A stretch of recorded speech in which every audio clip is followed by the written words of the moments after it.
তো এটা ডিম টোস্টে আটকে আছে, ব্রাউন ব্রেডের মধ্যে ডিম দিয়ে ডিম টোস্ট। কিন্তু এবারে এই ডিম টোস্টটাকে কীভাবে সুন্দরভাবে একটা ইউনিক কিছু করা যায় বা এটা ভালো খাবার করা যায়, যেগুলো আধুনিক খাবার দাবার, তো সেটাই করার চেষ্টা করছে অন্তরীণা। হাতে নিয়ে নিয়েছে একটা চিজ, এই যে দিয়ে দিল স্লাইস চিজ, এই এবার হয়ে গেল। না আরও কিছু দেবে এতে, নিশ্চয়ই কিছু দেবে, দেখতে থাকি কি দেবে কি দেবে কি দেবে। ও গোলমরিচের ডিব্বা নিয়ে নিয়েছে এবং গোলমরিচ ছড়িয়ে দিল হালকা করে।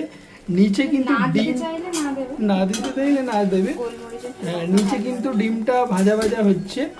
আর এই ও ছোটোবেলায় সেই ওই লম্বা যে পাউরুটিগুলো না, ওই পাউরুটির যে ডিম টোস্ট ছিল সেটা খেতে এত ভালো লাগতো স্কুলের ক্যান্টিনে। এটা দেখে ওটা মনে পড়ে গেল।